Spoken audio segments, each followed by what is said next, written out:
Quand un bébé naît au Japon, tout ne se résume pas à des câlins et des couches. Il y a beaucoup de démarches administratives à faire, surtout quand il a la double nationalité. Aujourd'hui, je vous explique tout ce qu'on a dû faire pour enregistrer Hiro à la fois au Japon et en France. Si vous êtes dans cette situation ou que vous vous y préparez, cette vidéo est pour vous.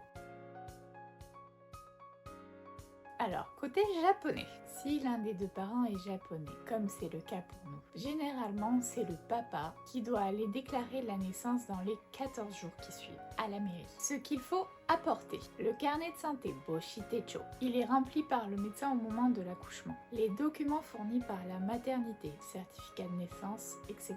Une fois à la mairie, il faut remplir la déclaration de naissance. Sur ce document, on y inscrit le nom, le sexe, l'heure et le lieu de naissance. Il faut aussi décider du représentant légal de l'enfant. Souvent le père qui est le chef de famille au Japon. Ensuite, le parent qui assurera l'enfant. Dans notre cas, c'est moi, la maman. Bien après mon séjour à la maternité, d'ailleurs, il a fallu retourner à la mairie pour finaliser l'assurance, parce que c'est moi qui ai pris Hiro sous ma couverture. C'est une étape importante car tout le monde au Japon doit être assuré. Une fois enregistré, on reçoit un livret pour les vaccinations, le livret pour les visites obligatoires, 3 mois, 5 mois, 7 mois, et aussi des informations sur les crèches, jardins d'enfants, etc.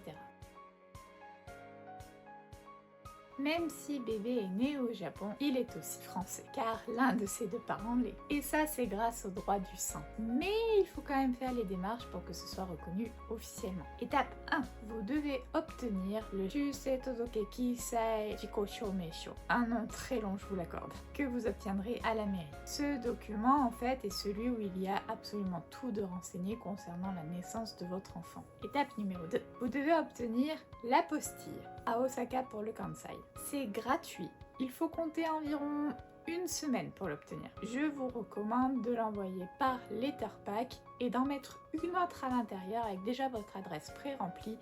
Comme ça, il vous y renvoie directement. Étape numéro 3. Vous devez faire traduire le document en français. Attention, vous devez faire traduire le document par un établissement reconnu par l'ambassade de France. L'ambassade fournit une liste en fonction des régions. Dans le Kansai, il y en a 2 qui sont situés d'ailleurs à Kyoto et ce doit être absolument traduit par l'un de ces 2 établissements. Même si vous avez un très bon niveau en japonais, que vous pouvez traduire des documents par vous-même, ce ne sera pas reconnu. Pour le délai, ça dépend du nombre de dossiers, du timing et bien entendu du document que vous demandez à faire traduire. Étape numéro 4. Envoyez le dossier à l'ambassade de France qui se trouve à Tokyo. Pour ce faire, dans une letterpack, vous devez mettre le livret de famille, l'original du document avec l'apostille et la traduction. Sur le site de l'ambassade, vous pouvez trouver le formulaire de demande de transcription d'un acte de naissance en français. Il faut bien entendu que vous le remplissiez au préalable pour l'obtenir. Et une autre letterpack pour qu'il vous renvoie tout ça. Là aussi, vous pré-remplissez votre adresse. Concernant le délai, c'est très variable. Inutile de vous promettre un délai très précis. Une fois traité, on reçoit l'acte de naissance en français et le livret de famille mis à jour avec l'enfant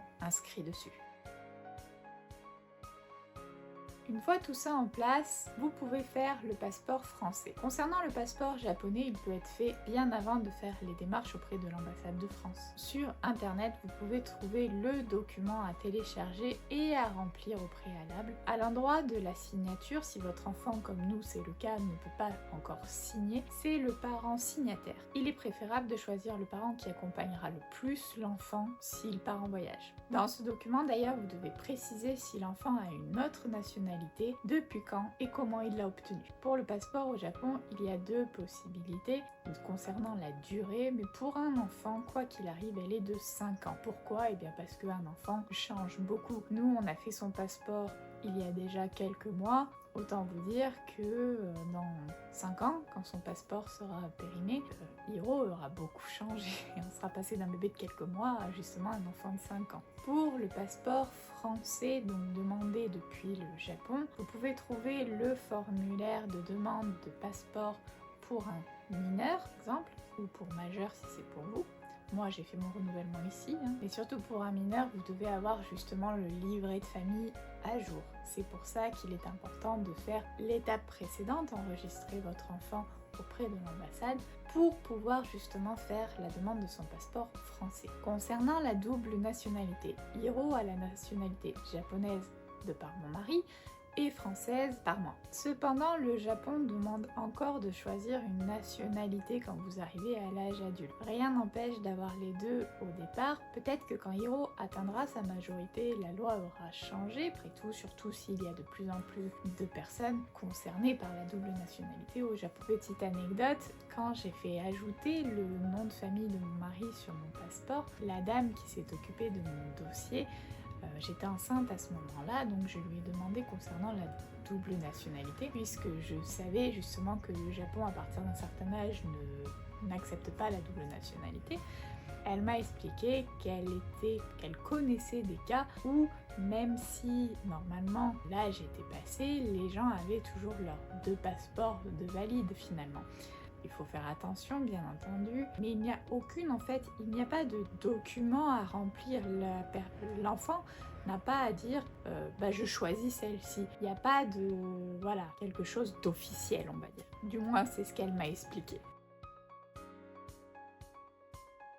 Voilà, comme vous pouvez le voir, ça demande beaucoup d'organisation et un peu de patience. Mais c'est tout à fait faisable. Si vous êtes dans la même situation ou si vous avez des questions, n'hésitez pas à me les poser en commentaire. Et si vous êtes passé par là aussi, partagez vos expériences. Ça peut vraiment aider d'autres familles. Et nous, on se dit à bientôt pour une prochaine vidéo sur la vie de maman expatriée au Japon. Ciao, ciao!